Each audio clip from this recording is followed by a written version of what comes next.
Jadi Oke, aturan baik. mainnya gimana Pak Riyadi? Ya, Prof. Aturan mainnya gimana ya aturan mainnya nih? Aturannya mainnya ikuti saja lah. Kita relax saja, Prof. Oh gitu ya. Tesnya berapa 15 menit? Nanti saya beri waktu kita sebenarnya presentasi itu 1 jam. Oh, Nanti tanya jawab setengah jam. hmm. Tapi bisa lebih awal lagi presentasi biar lebih banyak waktu untuk tanya jawab. Oke, baik, baik, baik. Saya buka ya, Prof ya. Baik. Assalamualaikum warahmatullahi wabarakatuh. Waalaikumsalam warahmatullahi wabarakatuh. Alhamdulillahirabbil alamin. Wassalatu wassalamu ala asyrofil anbiya'i wal mursalin wa ala alihi washabbihi ajmain amma ba'du. Alhamdulillah kita dipertemukan kembali oleh Allah Subhanahu wa taala dalam rangka kalam kajian malam mingguan.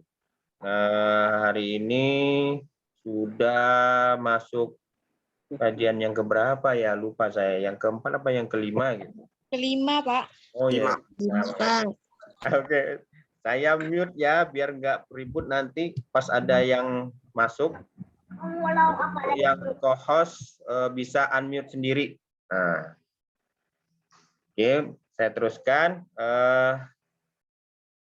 Ini agenda ini adalah kerjasama dari Sahabat Quran Untan sebagai hostnya, kemudian kerjasama dengan Pendekar Muslim Untan. Memang Sahabat Quran dan Pendekar Muslim itu satu kesatuan. Bahkan di jaket Pendekar Muslim itu ada logo Sahabat Quran dan bekerja sama dengan Asosiasi Masjid Kampus Indonesia, AMKI. Beliau Profesor Mustanir kalau nggak salah ketua AMKI Aceh ya, Prof ya. Nangro Aceh Darussalam. Nah, untuk selanjutnya saya persilakan kepada Ketua Sahabat Quran untuk memberikan sambutan. Silakan, Robi. Baik, Pak. Bismillahirrahmanirrahim. Suara saya apakah kedengaran jelas? Ya, silakan. Baik, bismillahirrahmanirrahim. Assalamualaikum warahmatullahi wabarakatuh. Waalaikumsalam. Alhamdulillah, alhamdulillahilladzi hadana li hada wa ma kunna linahtadiya laula an hadanallah. Shalatu wassalamu ala Rasulillah wa ala alihi wa sahbihi wa man tabi'ahu wa mawalah. Rabbi shrahli sadri wa yassir li amri wahlul 'uqdatam min lisani yafqahu qawli. Alhamdulillah, yang pertama marilah sama-sama kita panjatkan puji syukur kita kehadirat Allah Subhanahu wa taala, yang mana pada malam hari ini sudah memasuki kajian kita yang kelima ya. Dan Allah masih memberikan kita umur yang panjang dan Allah masih memberikan kita kesehatan. Nah, dengan kesehatan itu kita bisa beraktivitas, kita bisa makan dan segalanya. Nah, alhamdulillah itu merupakan salah suatu nikmat yang terbesar dari Allah Subhanahu wa taala. Tidak lupa juga selawat dan salam atas junjungan kita, suri tauladan kita, yaitu baginda Rasulullah Muhammad sallallahu alaihi wasallam. Mari sama-sama kita mengucapkan selawat Allahumma sholli ala sayyidina Muhammad wa ala ali sayyidina Muhammad. Yang pertama yang saya hormati Pak Riyadi Budiman selaku beliau adalah guru kami ya, ayah kami, orang tua kami di UKM Sahabat Quran Universitas Tanjung Pura, dan juga Pendekar Muslim. Nah, alhamdulillah untuk kajian pada malam hari ini, malam minggu ini juga disponsori oleh Asosiasi Masjid Kampus Indonesia. Nah, kalau di Untan itu namanya Masjid Kampus Al-Muhtadin. Nah, kalau teman-teman adik-adik yang ada di Pontianak boleh ke Masjid Kampus. Lokasinya itu di pusat kota. Pusat kota. Dan juga yang saya hormati guru kita pada malam hari ini, Masya Allah ya, dari Aceh sangat jauh gitu. Alhamdulillah pada Profesor Dr. Mustanir Yahya MSc. Salam dari sini ya, salam dari Kalimantan Barat ya, Pak Profesor. Alhamdulillah pada malam hari ini kita melaksanakan kajian yang kelima, pekan kelima, dan teman-teman ya adik-adik yang mahasiswa 2021 ya, mahasiswa 2021. Nah, kalau misalnya sudah tahu tentang UKM Sahabat Quran, alhamdulillah. Nah, tapi pada malam hari ini saya izin ya Pak Riyadi untuk menyampaikan sedikit tentang UKM Sahabat Quran. Nah, kita di UKM Sahabat Quran itu memang bekerja sama dengan pendekar Muslim. Nah, jadi di Sahabat Quran Untan itu kalau misalnya teman-teman ya adik-adik di sini mendaftar tutor, jadi Sahabat Quran ini panitianya ibaratnya. Nah, jadi nanti ada tes Quran, tes tajwid, tes tahsin, tahfiz. Nah, jadi itu yang mengetesnya adalah UKM Sahabat Quran. Cocok nggak teman-teman nih jadi mentor, jadi tutor? Nah, gitu sih. Nah, di UKM Sahabat Quran Untan itu juga ada tahsin, kelas tahsin sama tahfiz. Nah, adik-adik di sini yang pengen menghafal Al-Quran, pasti pengen ya. Nah, jadi Pak Riyadi mungkin izin kalau misalnya sudah normal ya, Pontianak rencananya mau dibikin kajian untuk menghafal Quran. Bagaimana metode menghafal Quran? Biar kenapa potensi-potensi mahasiswa baru itu ada yang hafalnya bahkan sampai 15 juz, 30 juz, sangat luar biasa sekali. Nah, itu yang kita cari gitu, mahasiswa-mahasiswa yang hafizah. Kita menciptakan mahasiswa-mahasiswa yang cinta dengan Al-Qur'an, ya, dekat dengan Al-Qur'an. Bagaimana UKM Sahabat Quran ini memfasilitasi untuk teman-teman belajar Al-Qur'an. Itu ya. Untuk lebih jelasnya terkait dengan program kerja ada 6 ya. Mungkin nanti di lain waktu akan saya jelaskan gitu. Nah, tapi UKM Sahabat Quran ini yang memang kita tempat belajar Al-Quran. Kajian juga, kajian seperti ini. Kajian itu juga difasilitasi oleh UKM Sahabat Quran. Nah, jika adik-adik di sini pernah melihat jaket ya, tadi Pak Riyadi bilang jaket pendikar, itu ada logo Sahabat Quran Untan.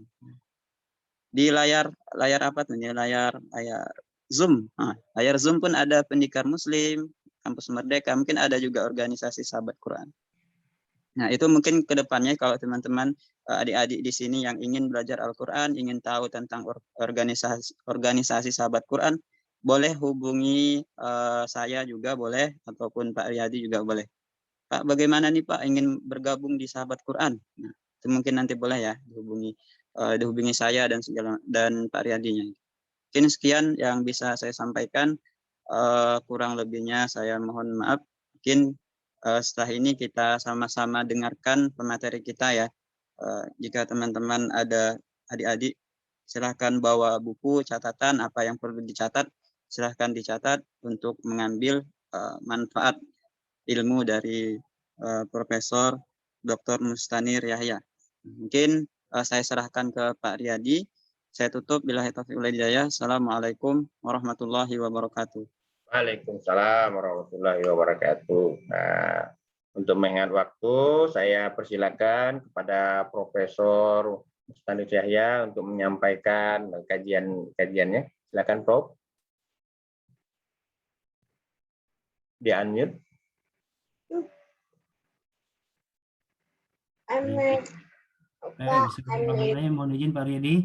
Ya. Assalamualaikum warahmatullahi wabarakatuh. Waalaikumsalam. Alhamdulillah. Wassalatu wassalamu ala Rasulillah wa ala alihi wa sahbihi wa mawala. Suara saya dengar ya?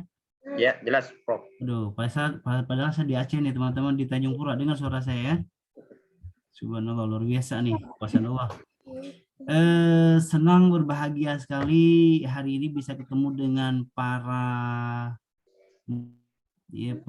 orang-orang yang bersungguh-sungguh, orang-orang yang mengisi malam minggu ya, malam mingguannya dengan tetap mengisi hal-hal yang bermanfaat.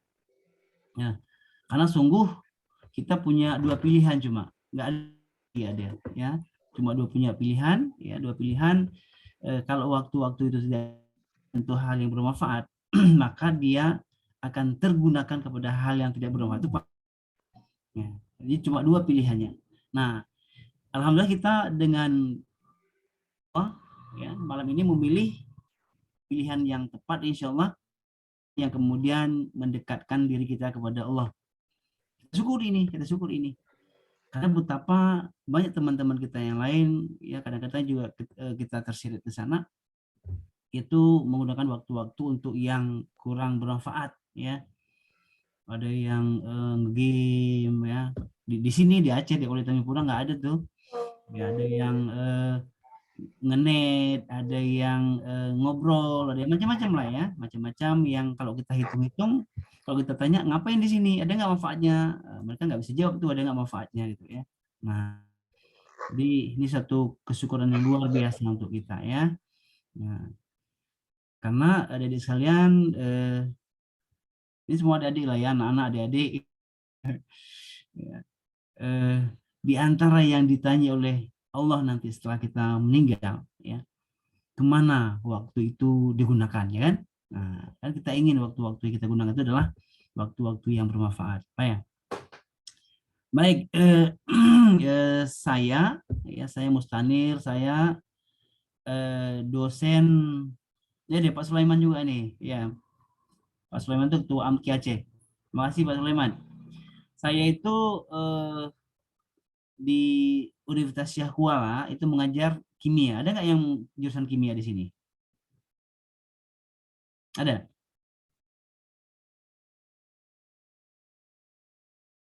Nggak ada ya? Ada kali, mungkin raise hand, nanti saya Boleh nggak? berikan aksesnya. Ya. Jadi teknik kimia, oke. Nah, saya itu dulu bareng-bareng dengan ya waktu saya dekan di sini bareng-bareng Pak Kamrin, kami sering ya ngobrol bersama-sama lah ya.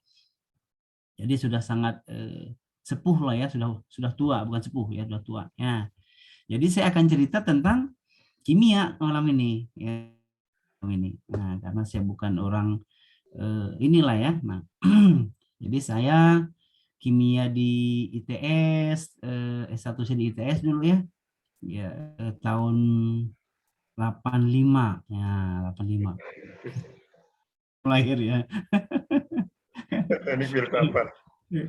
Jadi dan saya lanjut lagi ke kimia juga di Kyushu University di Jepang ya tahun 94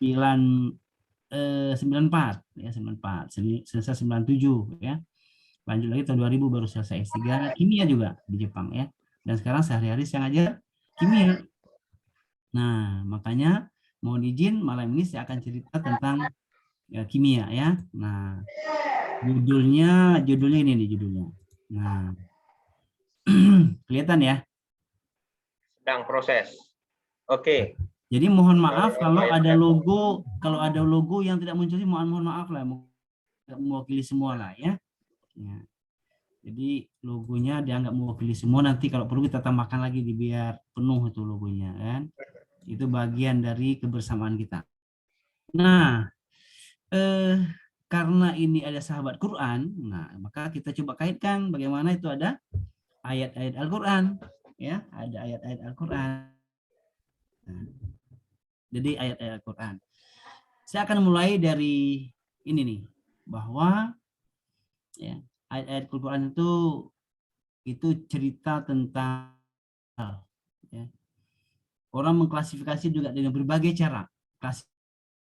Ya. Ada yang mengklasifikasi ayat-ayat Makkiyah, Madaniyah, ya, ada ayat mutasyabihat, ya.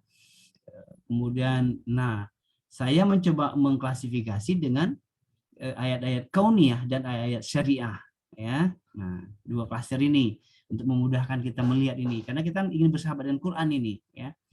Ada ayat-ayat yang cerita tentang kauniyah, al-kaun, ya, tentang al-kaun, tentang alam semesta ini.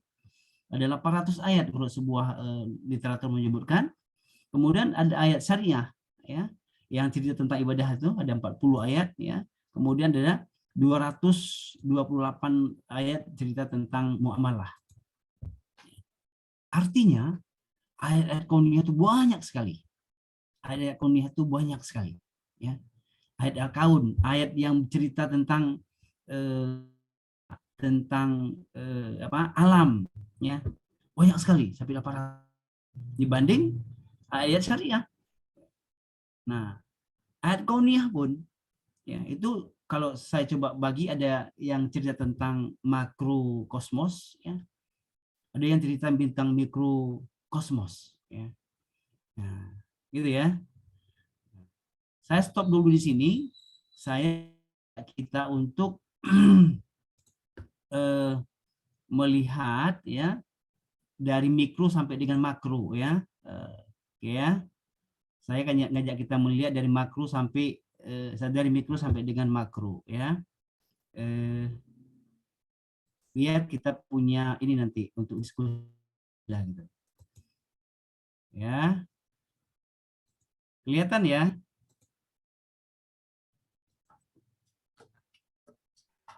Ya, kelihatan. Ini di Amerika ini. Dengan perjalanan terus 100 meter. Ya. Ini sudah mulai 10 km ya. 100 km. Ini 1000 km ya. Nah, 10 km ini planet bumi. Ini bumi dan bulan, ini orbitnya ya. Ini asteroid ya. Ini 1000 juta kilometer ya. Kemudian ini sudah out di luar. Ya, ini di dwarf planet. Lihat ini mataharinya. Ya. Ini 1 triliun kilometer. Ini 1 tahun cahaya, 10 tahun cahaya, 10 tahun cahaya. Bisa bayangkan. Nah, ini di cloud ya. 1000 tahun cahaya ya. Ini di Milky Way ya, Milky Way. Di galaksi kita tidak ada apa-apanya nih. Coba dilihat di mana kita ya. Ini makronya tuh, makronya. Ya, ini di kosmik ini, kosmik. Di kosmik ini universe ya. Kita kembali dengan perjalanan pelan-pelan ya. Ini masih belum masuk inner nih, biasa masuk di planet ya. Ini sudah ini sudah di bumi, sudah masuk di bumi ini, sudah kembali di Amerika, ketemu lagi orang yang tadi ya. Kemudian jarak 10 cm kita masuk ke 1 cm ya. Di pupil matanya kita masuk terus, di retina di 1 mili ya, di 100 mikrometer kita masuk di dalam darahnya ya. Di dalam darah kemudian kita ketemu ya kromosom, kemudian di 100 nanometer kita ketemu ya DNA double helix, tentu tidak asing lagi kita double helix ini ya. Kemudian 1 nanometer ya, kita ketemu dengan oksigen, ketemu dengan atom ya, ketemu dengan orbital, ketemu dengan ruang hampa di dalam atom ya, ketemu dengan inti atom. Inti atom, ada proton di situ, ada neutron di situ, ada quark di situ ya. Kita balik lagi ya, kita balik lagi ya. Ini sel darah merah, pupil, retina, dan berakhir ya. Nah, saya akan stop di sini. Kemudian saya akan kembali yang tadi ya, saya kembali yang tadi ya. Nah, jadi itu yang tadi saya cerita Bu, ada makro dan mikro. Kelihatan ini ya.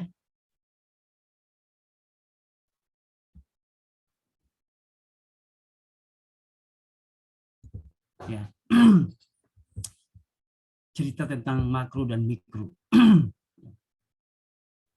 Nah, ada banyak ayat yang cerita itu. Cerita tentang mikro misalnya, salah satu ayat yang terdapat di surat 21, wa fi anfusikum afala tubsirun. Dan pada dirimu, pada diri Anda ya, mata Anda, hidung Anda, rambut Anda ya, afala tubsirun. Kenapa engkau tidak mendalaminya? Kenapa engkau tidak mendalaminya? Ya. Kita yang Allah jadikan dengan sangat ya, saat kita makan makanan yang baik menghasilkan badan yang baik, kulit yang baik ya. Saat kita mengkonsumsi yang tidak baik, demikian juga adanya ya. Ya, saat kita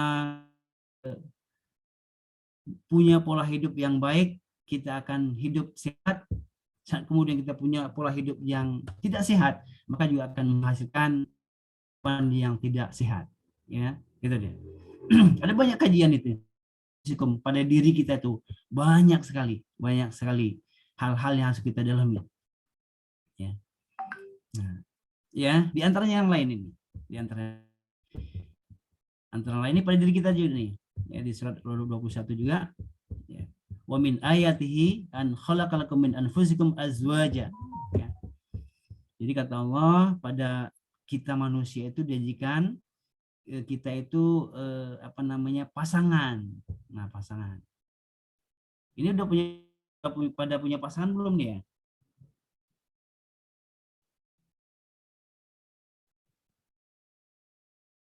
Udah punya pasangan belum? Belum.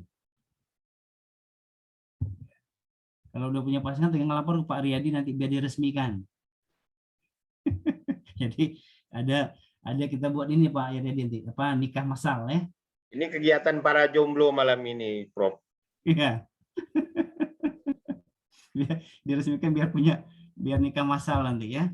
Nah, nanti kita ceritalah untuk satu ad bahwa nikah sama mahasiswa itu indah itu, nikah sama mahasiswa itu ya.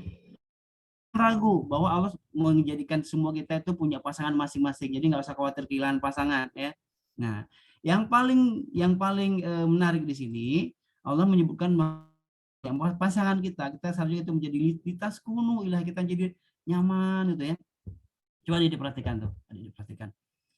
Ada orang yang kita nggak pernah kenal, nggak tahu latar belakangnya, begitu kenal kemudian kita merasa aman, tentram, nyaman bersama dia ya. Kita serahkan semua yang kita miliki kepada dia. Nah, saya punya cerita nih. Ada mahasiswa bimbingan saya tuh, ya, dia itu peserta bidik misi, ya peserta bidik misi. Dulu dari bidik misi dulu. Ya. Suatu ketika saya cari dia tuh nggak ketemu lama nggak ketemu ya. Rupanya dia nggak kuliah. Saya coba kontak dia. Setelah berhasil kontak, saya komunikasi lah cari baik dengan dia, ya diskusi baik. Nah, ternyata dia itu terpaksa harus tidak kuliah karena uang bidik misi yang dia dapatkan itu habis ya. Nah, dalamilah kenapa kok habis. Nah, rupanya dia jatuh hati pada seseorang ya, yang kemudian seseorang itu menghabiskan uang dia. Nah, itu ya. Menghabiskan uang dia tuh. Nah, apa yang ingin saya ceritakan? Ya, betapa bahwa ya saat kita itu jatuh hati pada seseorang, kita memberikan segala sesuatu pada dia. Bukan hanya uang ya, termasuk yang lain. Ini adalah bagian dari tanda-tanda yang Allah berikan ini. Ya. Tinggal tanda ini baik atau tidak baik. Ya. Meminta, ya kita harus berpikir. Ya, harus berpikir. Nah, itu dia ya. Jadi bagi yang ini ya, yang jomblo-jomblo itu kalau nyari pasangan jangan ngebet-ngebet banget tuh, biasa-biasa aja ya. Pasangan kita sudah digariskan oleh Allah itu. Akunnya sudah ada akunnya tuh. Ya, tinggal tunggu tanggal mainnya ya. Jadi nggak usah khawatir kehabisan stok ya. Banyak stoknya tuh. Tinggal tingkatkan kualitas kita, insya Allah akan memberikan azwaj yang pasangan kita yang baik. Ya. Itu di diri kita ya. Baik, kita pindah sekarang ini. Kita pindah bahwa itu di tataran mikro, di tataran kita. Di tataran yang lebih luas, seperti yang sebutkan tadi di ayat 17 misalnya, Al-Isra ya. Allah cerita tentang Allah bagaimana banyak pada suatu malam dari Masjidil Haram ke Masjidil Aqsa. Untuk apa ini? Untuk Tina ya. Ini bagian dari ayat-ayat, bagian dari tanda-tanda sama seperti tadi. Ini bagian dari tanda-tanda, bagian dari sinyal, bagian itu. Nah, ya, jadi kita harus bisa membaca tanda. Jadi kita baca ayat, baca tanda, ya. Nah, itu ada sekalian ayat-ayat yang Allah minta kita membaca. Yang tadi tuh yang perjalanan kita yang jauh tadi ya. Kita sudah pergi tadi dari Amerika sampai naik ke luar angkasa sana, kemudian kita masuk ke dalam darah, kita tahu bahwa ternyata di sana ada hal-hal yang gaib, ya, ada hal yang gaib. Baik. Terus pertanyaannya, untuk apa, gitu kan? Untuk apa? Sama aja sebentar ya. Ini saya harus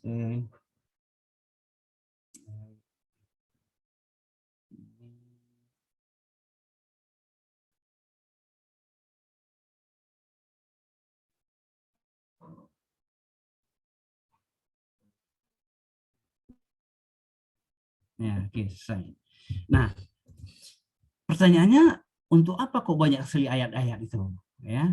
Nah, kita coba lihat ini di ayat yang lain. Allah menyebutkan, inna fi khalqis samawati wal ard wa ikhtilafil laili wan nahar la ayatil liulil albab. Bahwa sungguh pada penciptaan langit dan bumi dan bertukarnya siang dan malam, ya, ini peristiwa-peristiwa yang sangat besar, itu adalah tanda-tanda, ayat-ayat, ya, ayat-ayat bagi ulul albab.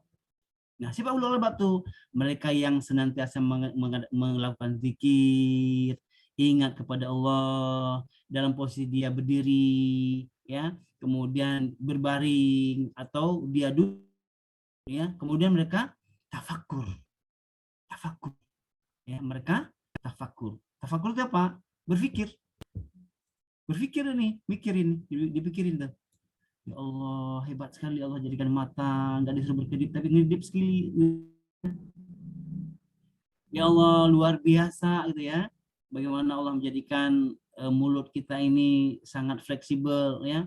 Bisa untuk bersiul, bisa untuk bicara, bisa untuk makan, bisa untuk apapun ya. Luar biasa. Ya Allah, luar biasa Allah jadikan rambut, ada yang keriting, ada yang lurus, ada yang suka yang keriting, ada yang suka yang lurus, kan? Ya, sehingga nggak akan bertukar itu. Bagi yang suka yang keriting ya keriting, ya. Fadli rambutnya lurus ya lurus, alhamdulillah, ya, silakan milih nanti. Ya. Nah, luar biasa nih, mikirin ini, mikir. Nah, setelah dipikir, kenapa akan ada sebuah pengakuan bahwa Rabbana ma, ada yang sia-sia. Allah jadikan semua itu tidak ada yang sia-sia. Ya, sejelek apapun yang menurut kita ya, tapi itu nggak ada yang sia-sia. Tidak ada yang sia-sia.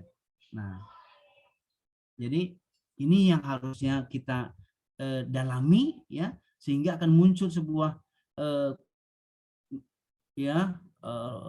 fakina azaban Allah, maha suci engkau, maka jauhkan kami dari api neraka. Ini orang yang mengerti nih.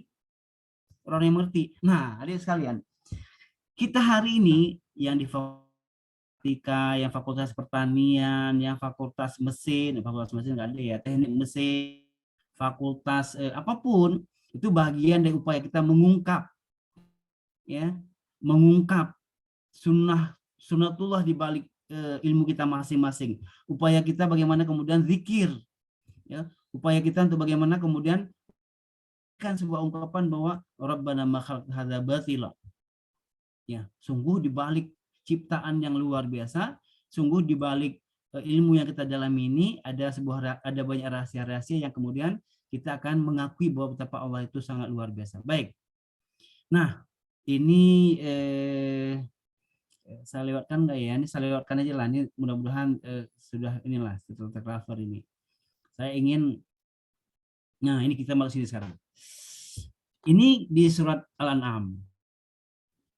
Surat Al-An'am Allah cerita tentang fakhrajna minhu hadiran nukhriju minhu habban mutarakiba. Jadi Allah menurunkan dari langit itu, ya, air yang sama, hujan yang sama, ya, hujan yang sama, hujan yang serentak begitu, ya, di di satu taman yang sama, dia dapat apa yang terjadi, ya, di situ akan muncul berbagai macam tumbuhan, ya, berbagai macam tumbuhan, ya, jadi berbagai macam tumbuhan dari air yang sama, ya.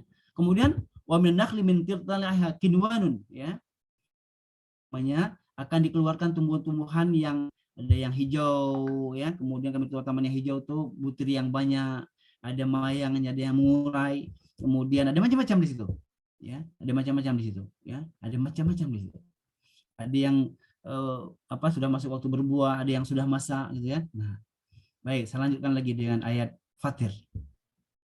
Ya, Fatir. Ya.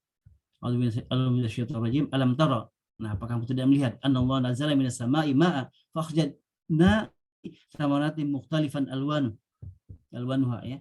Bahwa Allah bukan air ya dari langit, kemudian Allah hasil berbagai buah yang mukhtalifan alwanuha, berbagai jenis. Nah, kalau kita lihat soal Fatir 27 ya, itu akan ada lanjutannya nanti tentang innallaha yashallahu min ibadihi ulama ya kan? Nah, jadi kalau kita lihat ini bahwa betapa Allah minta kita berpikir bagaimana cara ayat-ayat ini menjadi pembelajaran buat kita bahwa air yang sama, tanah yang sama, pohon yang sama, kok rasanya beda-beda. Buah yang sama, antara dia matang, setengah matang dengan masak, kok rasanya beda-beda, gitu kan? Nah, itu ya. Nah, itu yang kemudian adik sekalian ya, oleh orang kimia dipelajari. Ternyata kandungannya beda-beda. Kandungannya beda-beda. Mohon maaf ya, ada sedikit ini nih.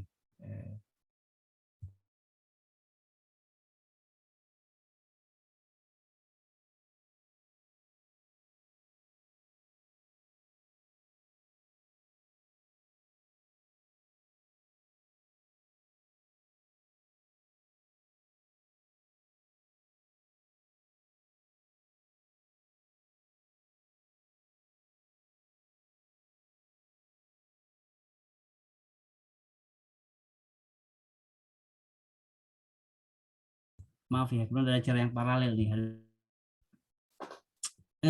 Gitu ya. Nah, jadi coba dilihat bahwa betapa isi yang sama, apa namanya, air yang sama, buah yang sama, tanah yang melahirkan rasa yang berbeda, ya. Baik. Nah, saya akan lanjutkan lagi nih.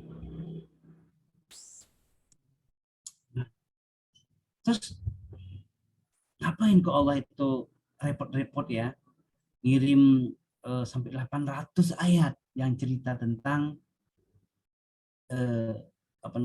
tentang ayat kauniyah tadi yang menjadi domain kajian-kajian kita hari ini ya. Ada yang mengkaji tentang pertanian, mengkaji matematika, mengkaji tentang apapun ilmu hari ini, itu bagian di ayat Allah. Nah, ya. Kata Allah ya, bahwa ayat-ayat itu fungsinya adalah di surat wa idza tuliyat alaihim ayatu zadadhum imana ya. Tujuan ada ayat-ayat tersebut bagaimana dalam upaya untuk zadadhum imana, untuk menambah imannya kita ya. Nah, saat kita nambah iman maka kita akan tawakal kepada Allah ya. Itu ada sekalian ya. Sebaliknya kalau kasih ingat kita nih ya, barang dolim, apa itu dolim ya, dolim itu berpaling dari apa yang Allah peringatkan ya, maka kami akan beri beralasan. Jadi Allah sudah dikasih peringatan kepada kita nih bahwa ayat-ayat Allah itu jangan diingkari. Oke adik sekalian, sebagai ilustrasi sekalipun dia tidak boleh sebenarnya, kalau adik-adik jalan di jalan raya ada ayat, ada tanda-tanda lalu lintas di situ ya, dilarang masuk tapi kok masuk ya, disuruh kecepatannya rendah kok tinggi gitu ya. Nah, apa yang terjadi? Nah, yang terjadi adalah akan mencelakakan diri kita ya, akan mencelakakan diri kita. Demikian juga ini, kalau tadi mencelakakan diri kita hanya sekilas ya, sejenak lah ya, paling masuk rumah sakit, paling mantar meninggal lah ya. Tapi kalau cerita tentang ayat-ayat Allah ini saat kita kemudian berpaling, saat kita berpaling itu maka kita akan sengsara panjang, ya. Sengsaranya panjang karena hidup di akhirat itu panjang, hidup di akhirat itu panjang, ya. Baik, ya, kita lihat kan, kita teruskan kali ini. Nah, kita masuk sekarang nih, nah, kita masuk ke kimia sekarang, ya. Ini kan cerita tentang tumbuhan tadi tuh. Nah, tumbuhan itu ternyata di tumbuhan itu ya ada metabolitnya dia. Dia mengalami metabolisme dan kemudian menghasilkan metabolit. Ada yang namanya metabolit primer, ada yang namanya metabolit sekunder. Nah, gitu kan. Yang kita makan hari ini kan itu tuh. Ya.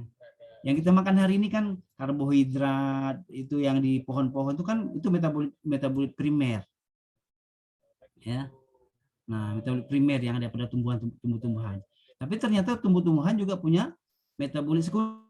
Ada alkaloid di situ, ada fenolik, ada sterol, macam-macam di situ, ya. Nah, jadi itu yang dimiliki oleh metabolit. Coba kita lihat lebih jauh nih. Ya, kita lihat lebih jauh nih. Nah, apa itu metabolit sekunder? Kita nggak bahas metabolit primer ya, kita bahas metabolit sekunder. Ternyata di metabolit sekunder itu ada kumarin, ada flavon, ada polifenol, ya, ada macam-macam yang lain. Dia itu punya fungsi, ya, punya fungsi masing-masing, ya, punya fungsi masing-masing. Baik, saya fungsi masing-masing. Nah, kita lihat di sekarang fungsinya. Nah, fungsinya, ya, dia ada yang berfungsi untuk menarik, menarik. Oke, saya cari yang bahasa Indonesia ini. Oke, dia bahasa Indonesia nih. Menarik dia, ya. Tumbuhan menarik kupu-kupu, menarik kumbang, ya, menarik kumbang. Apa? Agar terjadi penyerbukan. Ini senyawa apa? Senyawa flavon, senyawa macam-macam ini nih, ya. Nah, yang kemudian dipakai oleh kita untuk menjadikan ya cendana misalnya, ya, wangi cendana. Nah, pertahanan, ya.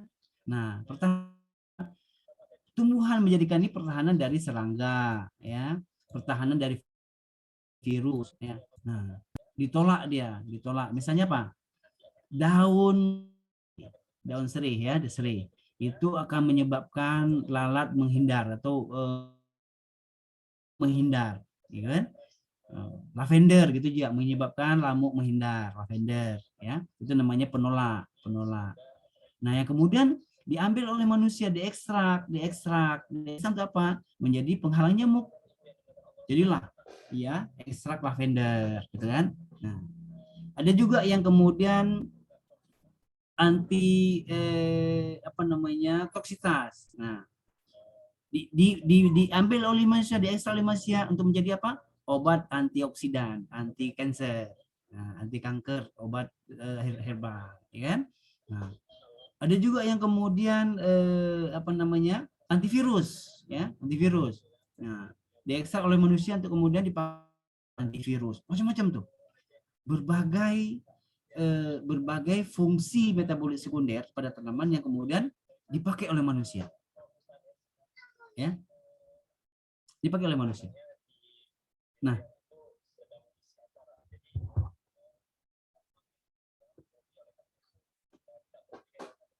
ya, jadi adik sekalian, ya, teman-teman yang saya hormati, ingin saya sampaikan bahwa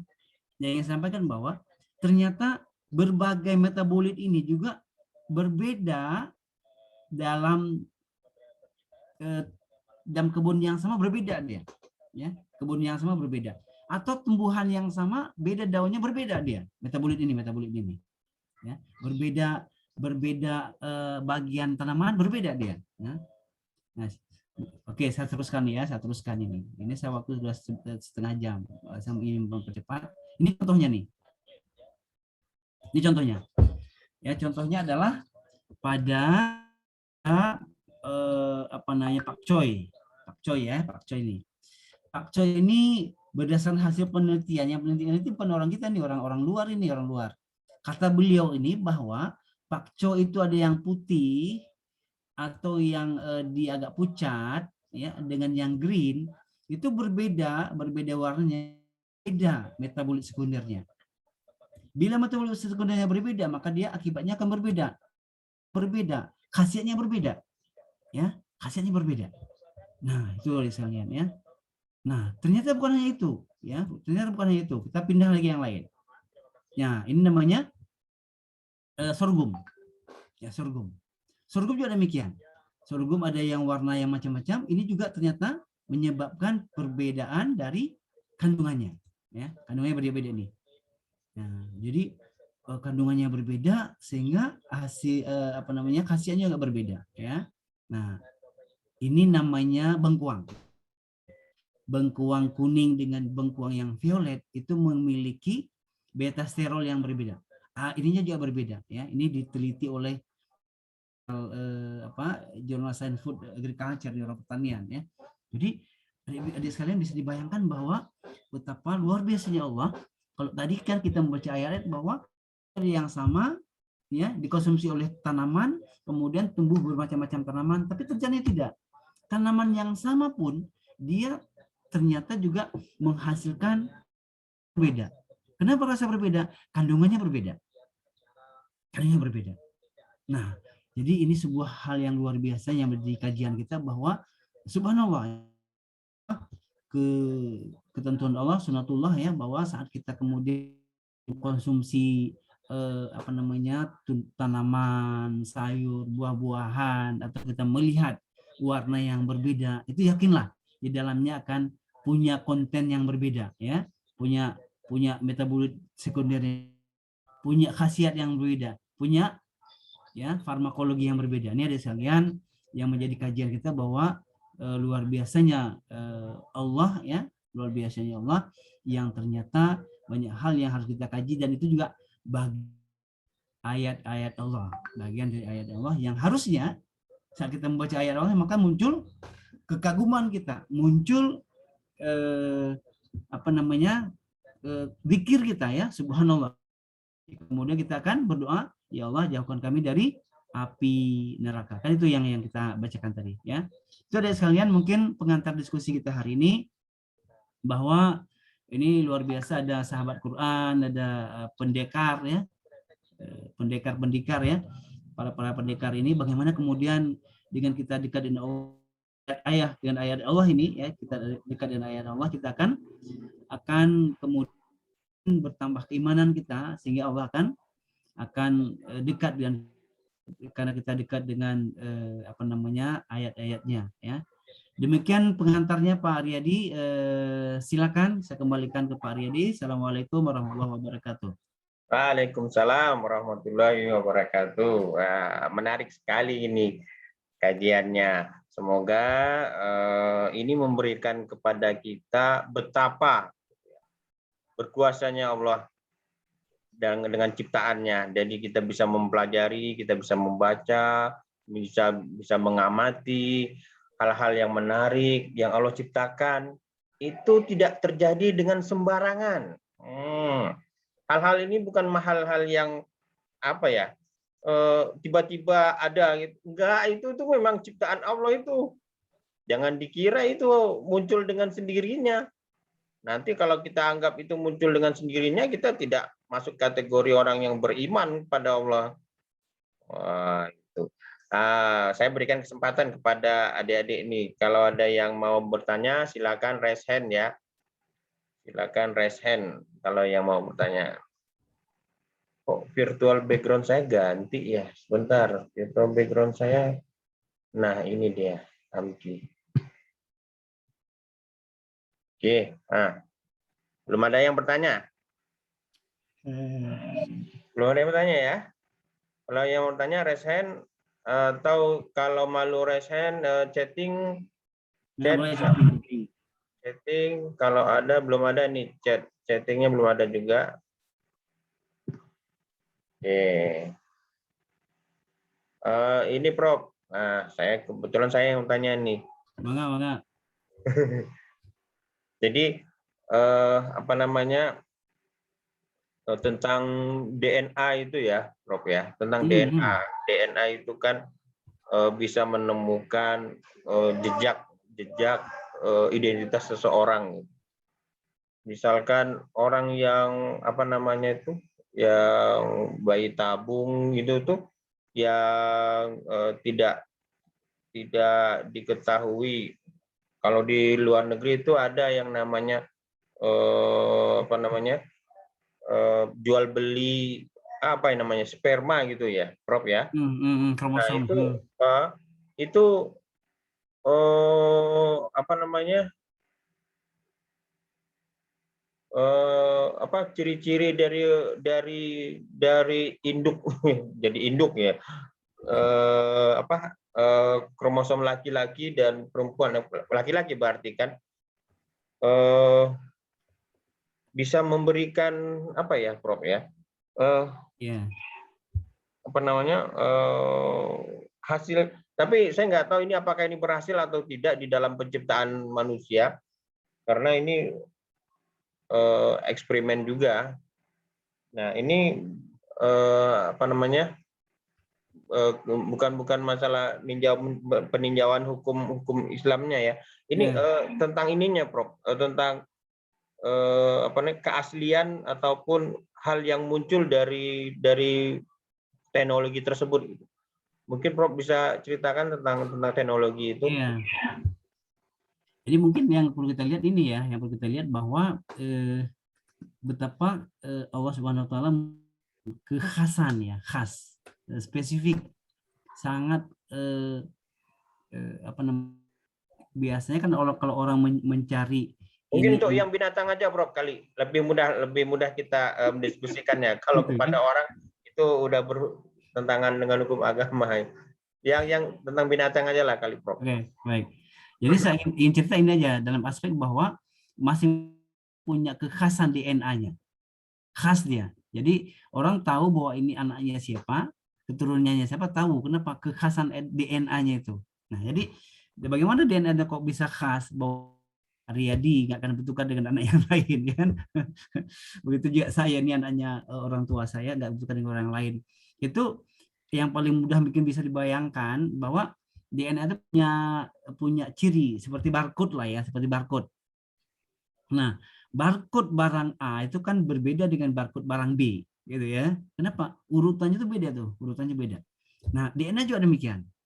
DNA yang cuma 20-an itu, ya kan, urutan yang sangat khas dia antara satu dengan yang lain, ya, sehingga orang dengan mudah bisa tahu saat kemudian lakukan apa namanya analisis, dia tahu nih, ini bahwa ini punya bapak ini, kenapa bapak itu DNA begini urutannya, ya. Itu yang dilakukan sekarang. Itu juga sebuah hal yang luar biasa, hal yang luar biasa. Betapa ciptaan Allah itu bahwa satu dengan yang lain, DNA itu tidak akan pernah sama, ya, tidak akan pernah sama. Dan itu bisa dicek, bisa dilihat. Orang-orang yang sudah meninggal itu masih bisa dicek tuh DNA-nya. Jadi bisa diurut kemana ininya gitu ya. Nah, jadi adik sekalian, ini juga bagian dari kajian-kajian kita sebenarnya, kajian kita yang bagian dari perintah agama kita untuk bagaimana kita mendalami. Ini suatu hal yang kita alami sekarang salah ini, ya. Kita merasa bahwa saat kita belajar ilmu-ilmu umum ini merasa tidak dapat pahala nih, ya. Yang belajar mesin, ngapain belajar mesin, kan nggak dapat pahala. Yang belajar bahasa Inggris, ngapain capek-capek bahasa Inggris, paling kan cuma dapat sertifikat, dapat ijazah. Bukan itu, sekalian, bukan. Semua ilmu itu milik Allah. Semua ilmu itu milik Allah, ya. Semua ilmu itu milik Allah. Maka saat kita mendalaminya, kita akan mendalami ilmunya Allah, ya. Ini mendalami ilmunya Allah. Maka gunakan itu kemaslahatan umat. Ya. Kalau kita lihat, ya, kalau kita lihat bahwa mengapa orang-orang terdahulu, ya, kalau kita lihat orang terdahulu, para dalam istilah kita menyebutnya filosof, ya, tapi kalau kita menyebutnya para ulama, ya, itu mereka demikian bersemangat untuk mendalami ilmu, ya. Ada yang kita kenal dengan nama umumnya Ibnu Sina, ada Ibnu Rus, ada macam-macam yang lain ya, ulama-ulama yang lain. Mereka dimana bersemangat itu apa? Mereka mendalami ilmu-ilmu yang kita sebut dengan ilmu umum hari ini itu dengan niat bagaimana mempermudah orang beragama. Ya, nah saya sering cerita tuh, ya. Kalau adik-adik sempat browsing ya, nah, coba di browsing sekarang. Siapa yang menemukan robot pertama? Jadi kata kuncinya robot Islam. Coba dicari robot Islam itu. Yang ketemu itu adalah Al-Jazuri. Ya. Yang abad ke-11 itu beliau menemukan robot, ya, menemukan robot dalam upaya bagaimana robot itu akan membantu untuk memudahkan mengingat seseorang tuh ini udah waktunya sholat gitu kan. Itu yang beliau lakukan. Nah, kita jadi demikian. Kita punya ciptaan teknologi, punya sesuatu yang bisa kita sumbangkan dengan mendalami ilmu hari ini, yang tujuannya nanti adalah akan memudahkan umat ini dalam beragama. Gitu dia, ya. Gitu Pak Riyadi, makasih. Ini ada yang mau tanya nih. Santika bisa tanya langsung nggak? Bentar ya, saya ini kan saya mute ya. Raise hand Santika, terus siapa lagi ini? Siapa lagi yang mau tanya? Santika bisa raise hand nggak?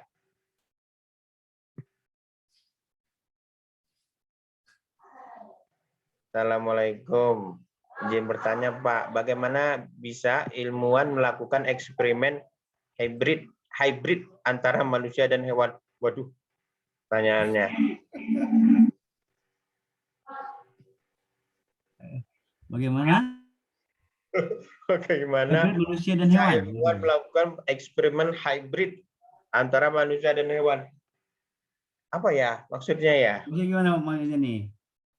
Makanya coba Santika resen saya jadikan ini. Saya unmute. Coba ya sebentar ya. Santika, ini dia. Sebentar. Oke, silakan di unmute Santika. Santika di unmute. Nah, oke, silakan. Tanyalah Santika. Assalamualaikum warahmatullahi wabarakatuh, Pak. Assalamualaikum warahmatullahi wabarakatuh. Ini Pak, Santika kan jurusan apa Santika? statistika, Pak. Oh, statistika. Iya. Iya, Pak. Kan ada Pak yang saya nonton di YouTube, Pak. Ada ilmuwan yang melakukan kawin silang antara manusia dan babi, Pak. Maaf, Pak. Dan Baik. embrionya Pak bisa hidup tapi cuma beberapa hari. Dan bagaimana itu bisa terjadi, Pak? Iya. Maaf, Pak. Baik, makasih Santika. Santika jangan tanya masalah ininya ya, fikihnya ya. Tapi nanya bisa nggak? Bisa di cloning ya, di cloning apa namanya, di hibrid ya, di hibrid. Nah, hibrid itu sebenarnya tujuannya adalah mendapatkan keunggulan-keunggulan, gitu kan?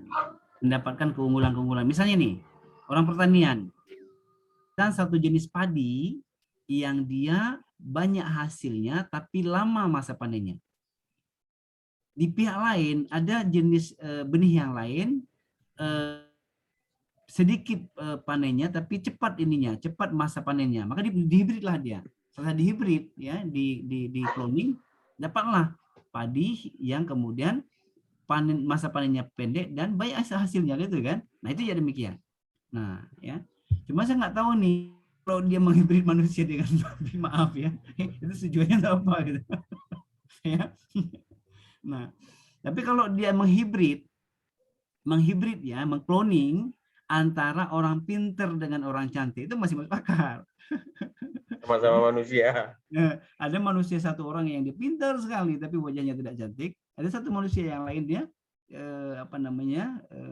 cantik sekali tapi nggak pintar, gitu ya, dikloning sama dia tuh. Itu masih masuk akal dia. Nah, itu apakah bisa ya, apakah bisa itu Santika ya. Cuma itu tadi apa tujuannya yang harus pastikan ya, jangan sampai kemudian apa namanya, tidak punya tujuan yang apalagi tujuannya sesuai dengan agama gitu kan. Nah, jadi kita dibingkai nih, kita dibingkai. Kita sebagai seorang muslim saat menuntut ilmu, ya, saat kita mengembangkan sebuah wacana keilmuan, maka kita dituntut dengan Iqra bismi rabbikal ladzi khalaq. Kita diarahkan bahwa mengembangkan sesuatu itu yang bismi rabbika khalaq, dalam upaya membesarkan asma Allah. Nah, jadi apapun itu tujuannya.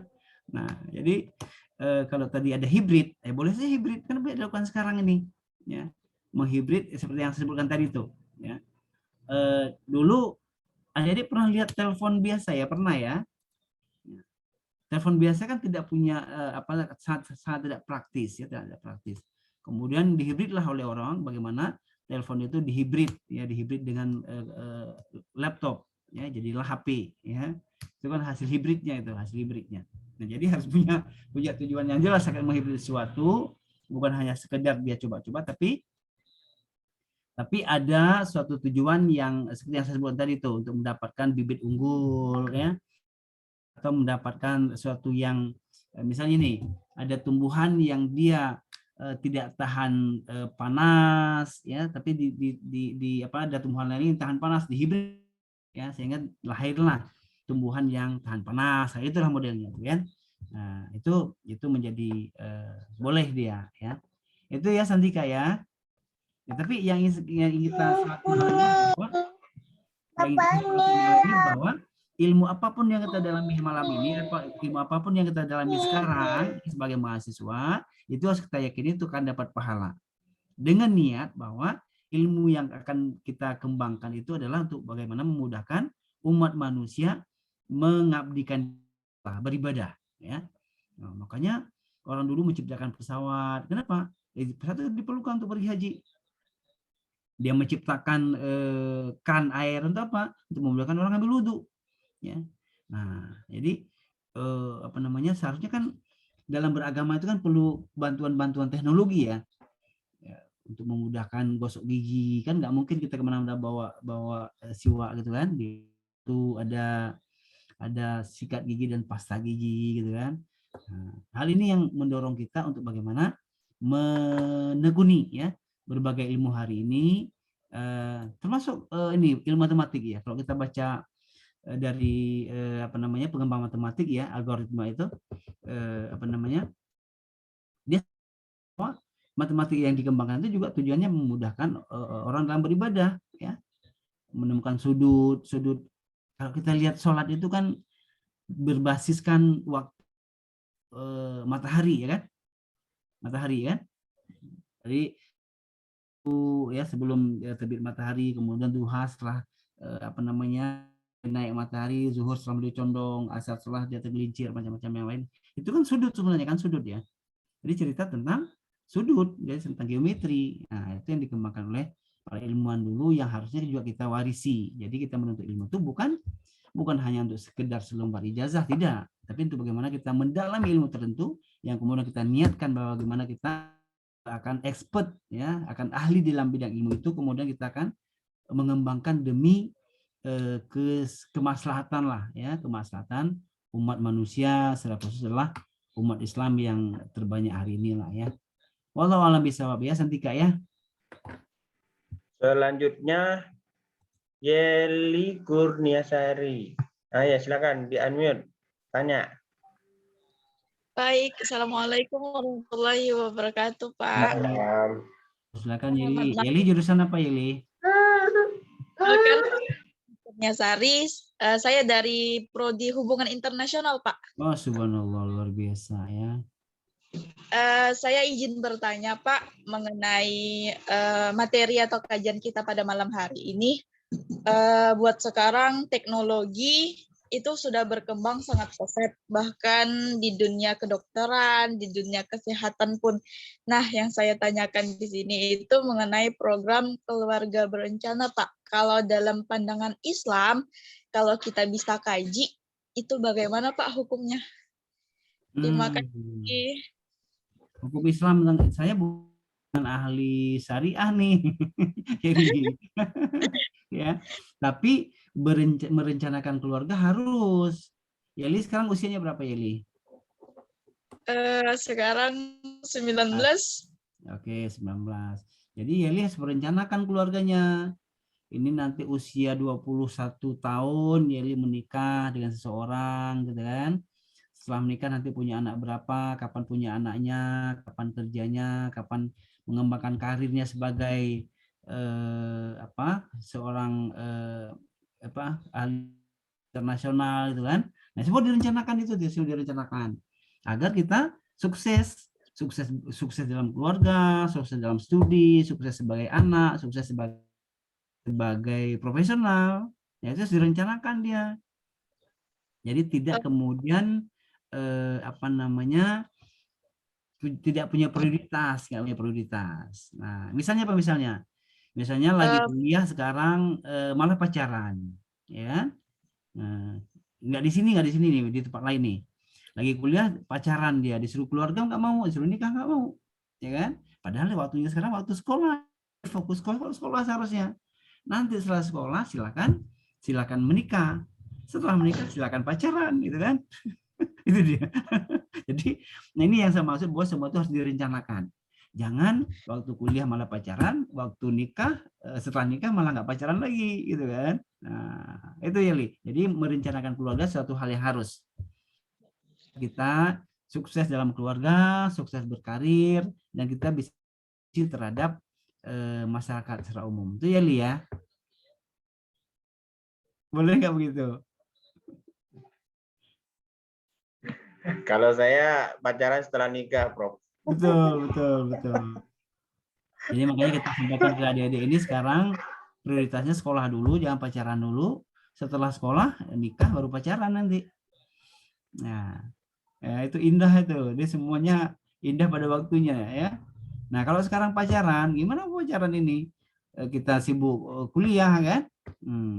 Jadi kurang ini nih ya. Silakan Lili.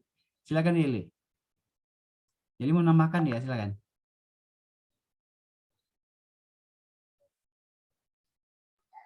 Sukma ya, saya Sukma.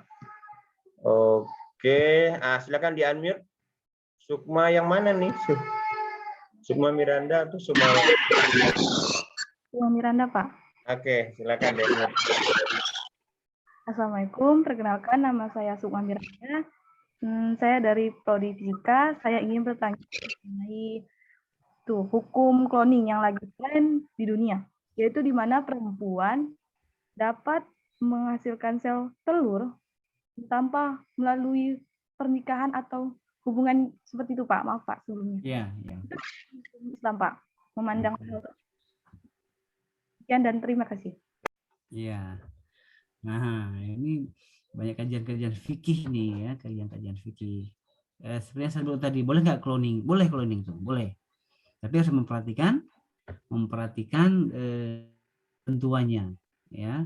Seperti tadi misalnya cloning babi dan manusia itu nggak boleh ya. Nah, demikian juga yang ini nih, yang Sukma tanyakan, boleh nggak mengcloning pada wanita? Boleh saja, tapi harus suami sendiri, jangan suami orang ya. Harus sperma dari suami dia sendiri, ya, dari itu sudah hasil ketentuan para ulama yang saya baca ya, bahwa boleh tapi harus dari pasangan yang sah ya. Nah, itu Sukma ya. Jadi jadi harus dia mengembangkan ilmu itu harus punya aturan-aturan itu yang saya sebutkan tadi, bahwa Allah itu menyebutkan silakan kamu kembangkan ilmu, tapi bismillahirrahmanirrahim ya, bahwa kita harus dalam rangka membesarkan asma Allah yang Maha menciptakan. Kita bisa lari dari situ. Ya, si Sukma ya.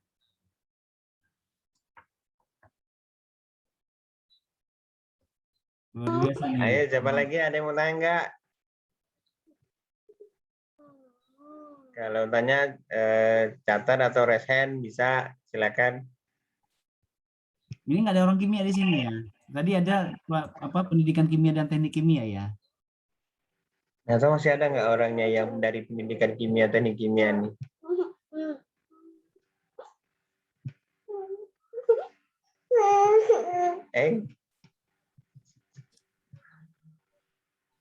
Jadi ini sahabat Quran juga luar biasa sebenarnya untuk bagaimana. Oh, silakan Nurbaida.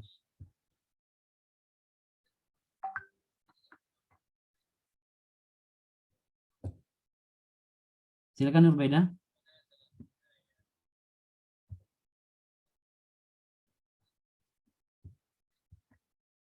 Ya, jadi Nurbaida.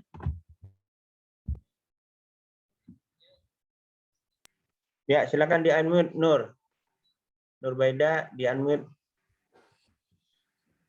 Unmute sendiri.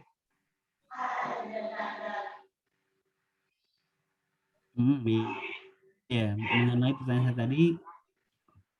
Oh, nggak jadi bertanya. Yeli kali, Yeli.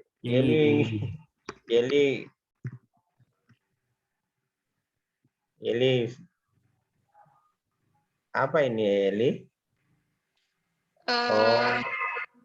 Di Pak, yang pertanyaan jadi tadi yang soal keluarga berencana itu, menambahkan sedikit mengenai pertanyaan itu, bagaimana program itu keluarga berencana itu melalui KB itu yang menunda kehamilan yang biasa dilakukan oleh orang-orang yang sudah berkeluarga itu dalam Islam gimana ya Pak?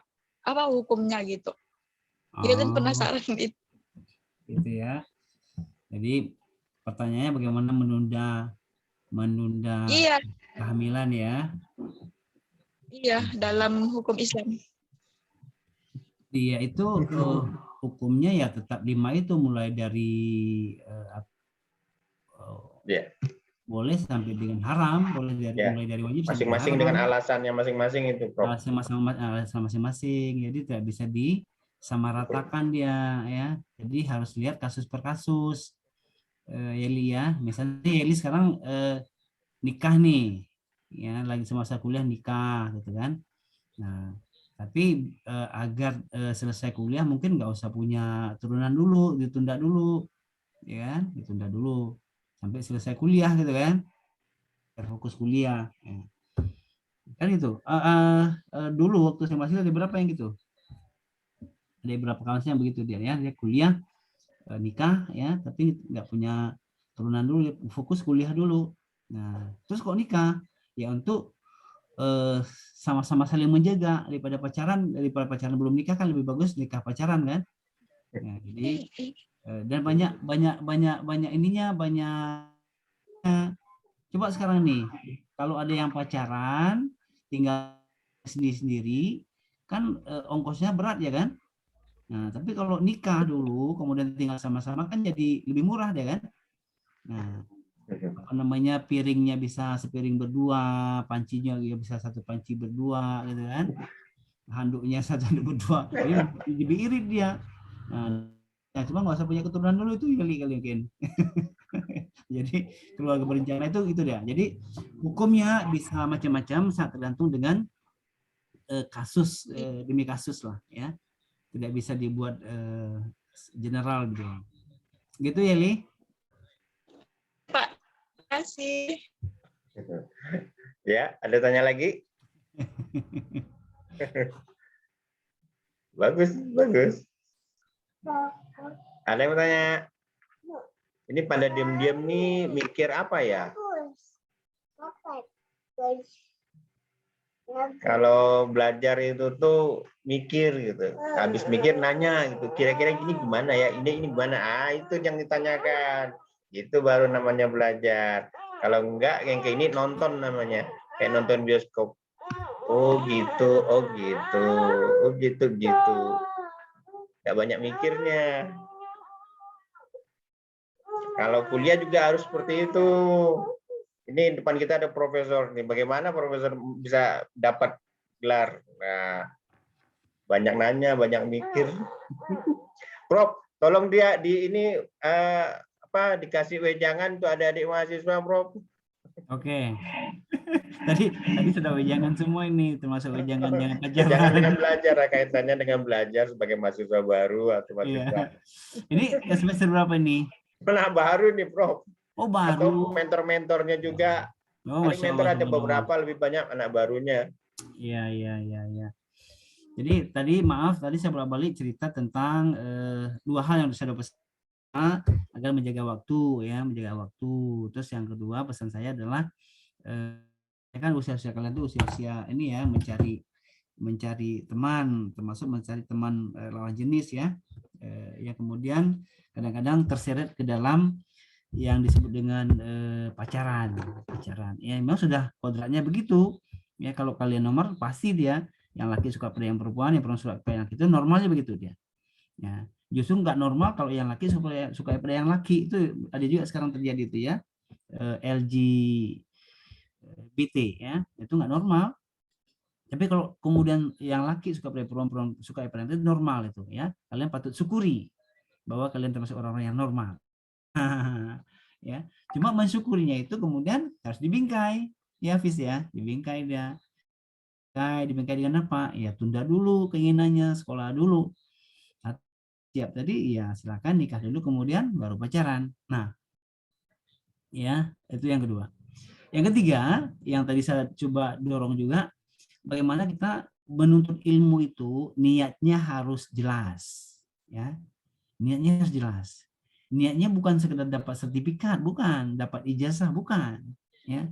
Apa juga niatnya? Niatnya bagaimana kemudian dengan ilmu kita, hubungan internasional tadi si Yeli ya, ada fisika tadi si Santika ya, fisika yang lain dengan berbagai bidang ilmu masing-masing, niatkan bahwa saya mendalami ilmu ini untuk bagaimana nanti berkontribusi untuk kemajuan orang muslim. Ya. Bukan berarti kita musuh yang lain, tidak. Ya. Ya. Seperti yang sekecil apapun, seperti yang orang-orang dulu sudah melakukannya lah ya. Nah, jadi bagaimana kemudian mencoba banyak hal ini ya. Yang sekarang ribut kan, ini semua sudah divaksin ya. Sudah vaksin semua nih ya. Udah ya? Oke, udah vaksin. Udah. Nah, tapi kan kita sempat ragu kemarin, ini vaksin ini halal nggak ya gitu ya. Nah, tapi coba bayangkan kalau teman-teman kita sendiri yang buat vaksin, orang Islam sendiri yang buat vaksin, pasti halal kan?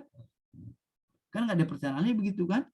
Nah, jadi makanya dalami ilmu farmasi, kita buat vaksin sendiri ya. Kita dalami